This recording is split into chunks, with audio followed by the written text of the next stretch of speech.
Flavel. Tēnā koe, Mr. Speaker, kia ora tātou katoa e te whare, ko hui mai tēnei pō ki te wānanga i tēnei pire. Mr. Speaker, this bill starts with a very basic purpose to amend the Corrections Act to allow for the competitive tendering of prison management. Different parties across the House will come to this debate with a variety of priorities that they seek the bill to address. For the Māori Party, we cannot ignore the reality that at this time we have record prison inmate numbers, about half of whom claim to be Māori, and an exceptionally high recidivism rate.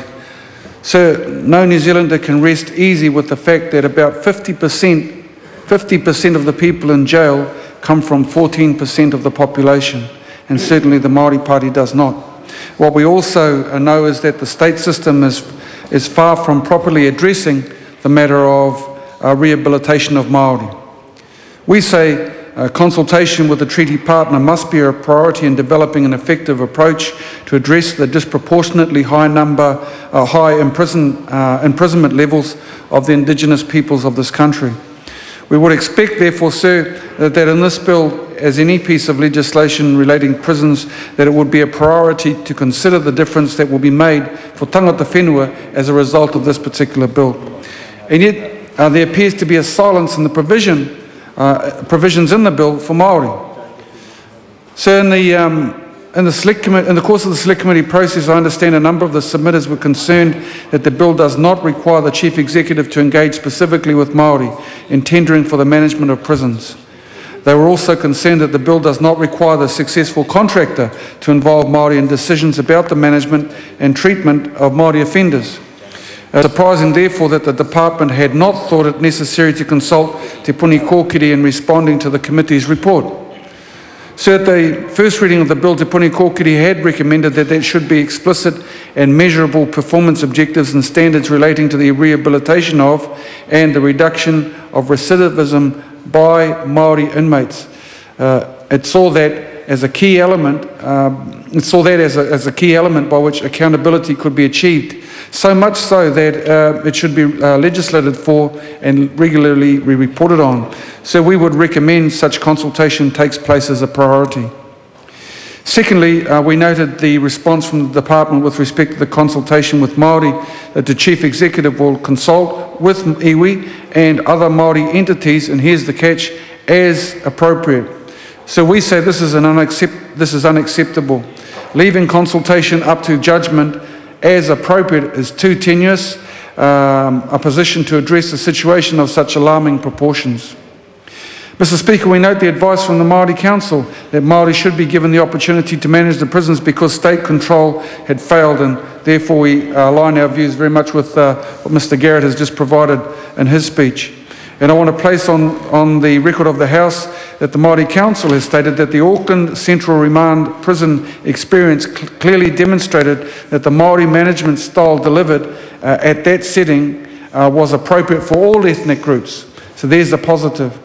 It should be remembered that after 150 years of prisons in New Zealand, Auckland Central Remand Prison was the first prison to employ a Māori general manager, namely Dom Krauria. Under his leadership, the six iwi, Ngāti Whātua Ōrākei, Te Kawerau Maki, Ngai Tai ki Tāmaki Tribal Trust, Ngāti Pāoa, Ngāti Te Ata and Te Waiohua were the mana whenua tribes that signed a formal memorandum of partnership with the Department of Corrections with regard to the establishment and support of the Auckland Central Remand Prison.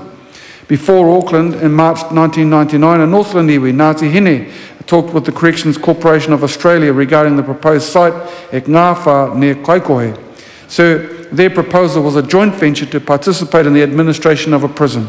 The Australian corporation would run the prison for 5 years, and then Ngāti Hine would take over the management. Unfortunately, however, Labour scuttled the proposal. Mr. Speaker, our conclusion is that there is certainly a willingness among the people to be engaged in the running of prisons.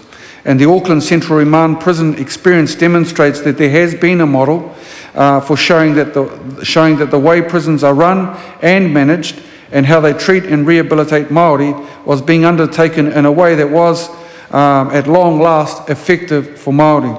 The standard that was set by the Auckland Central Remand Prison was about improving performance and service provision, cultural safety, communities consultation and attitude right across all levels of management.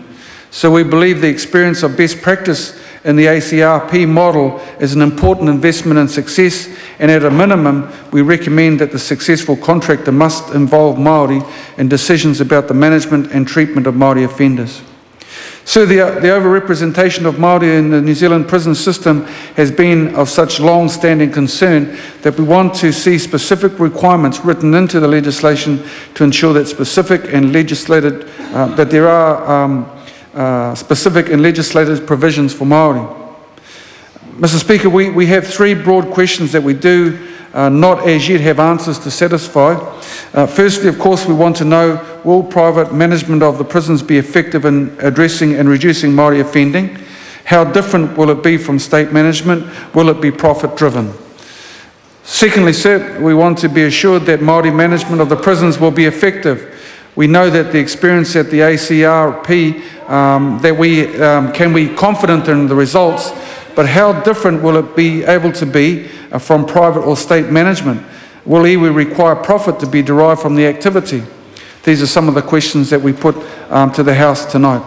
Finally, sir, there's something else that is required, such as a whare whakaakoranga.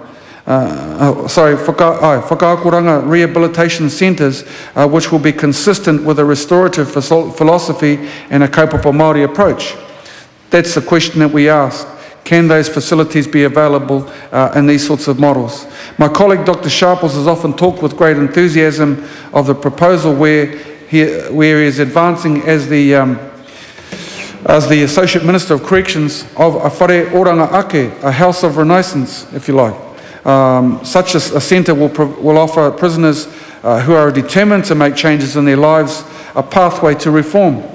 It will expect them to confront their offending, to deal with the causes, and to prepare for a life outside of prison with courses in literacy, numeracy, and a program in trade or vocational skills.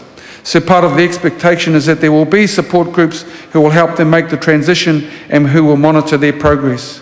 The broader goal will be in repatriating prisoners back to society, to their families, to their whānau, and where appropriate, to place emphasis on the restoration of healing to their victims and their victims' families.